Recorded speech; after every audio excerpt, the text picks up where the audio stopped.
Good morning and welcome to another Tuesday.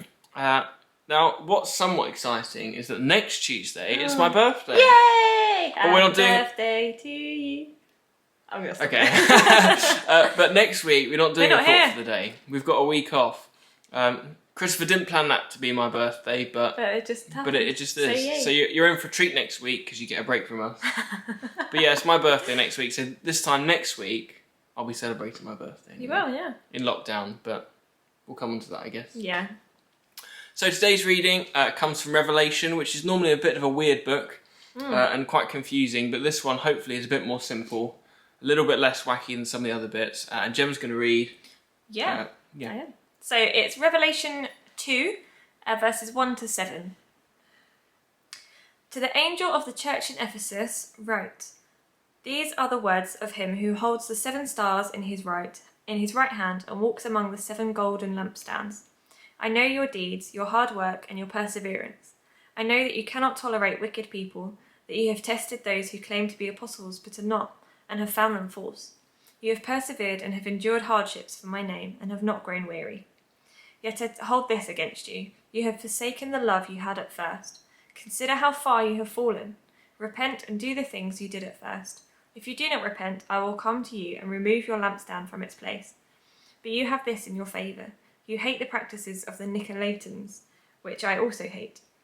Whoever has ears, let them hear what the Spirit says to the churches. To the one who is victorious, I will give the right to eat from the tree of life, which is in the paradise of God." So in the first chapter of Revelation, John is instructed to write down the vision that he receives from Jesus. And so this bit is Jesus talking to the churches, and so John is writing down what Jesus is saying to each of those churches. Each church is given a unique description of Jesus, a command, a promise, and our reading today is obviously aimed at the church in Ephesus. And so to the church in Ephesus, Jesus commends them for their hard work, for their weeding out of false prophets despite persecution. They're also praised for opposing the teachings of this particular sect, the Nicolaitans. Nicolaitans, that's what I said. And at the same time, the Ephesian church is criticised for being loveless. Their efforts are good, but they're slipping into coldness and religion rather than Christian love. And so it's interesting that in this vision that John receives, Jesus is talking to the church as a collective. He's not talking to individuals about how one person or another person has done, but instead the whole community effort. And in the Old Testament, we often read about this. We see Israel's failures or successes, not as individuals that make up that, but the community of them. Although we read about Samuel, David, Moses and Jacob, we also see that they're responsible for the group of Israel. And so I was reminded in Exodus 32 when Moses is meeting with God, that God tells him that the people have become corrupt, the people being Israel. And while I would assume this doesn't mean that literally every person is completely corrupt, some people would have been a little bit good, but it generally is showing that the community of Israel was becoming corrupt. So we all have our strengths and weaknesses, our gifts and maybe not so gifts. But I wonder then what Jesus would say to us as a benefice. What would he praise us for and what would he challenge us to do?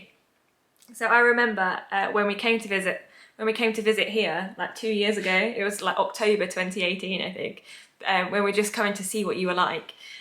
We were both absolutely struck and impressed by how hospitable you all were. So thank you. And obviously we're here to join with you. So we liked you.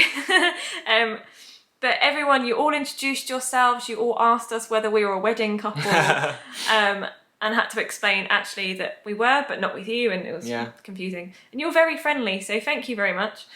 And that is one of the things that our benefice would definitely be praised for.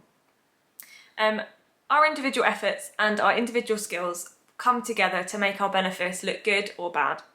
In the case of when we came to visit 2 years ago, the benefice looked amazing, didn't it? You did really well. Very impressed. And you're still doing well with... the majority of church life is open to the public for all to see. And it's very encouraging that in times like this, there's people from different places, that from outside our benefice, that are watching our online stuff. But we don't get it right all the time. and some things that we do as a church could, I don't know, upset people, I guess. We don't always get it right. Leave the best impression. Yeah. So as we come into lockdown 2.0, as I'm now lovingly calling it, it's really important that we keep up our collective efforts to be a light in our villages and those around us and those further afield who are looking in and seeing what church life is all about. So those are our thoughts on Revelation 2. Yeah. Have a lovely day, and we'll see you not next week, But the but week in a few after, weeks' time. and you'll be a whole year older. Yeah. There Bye. you go. See ya.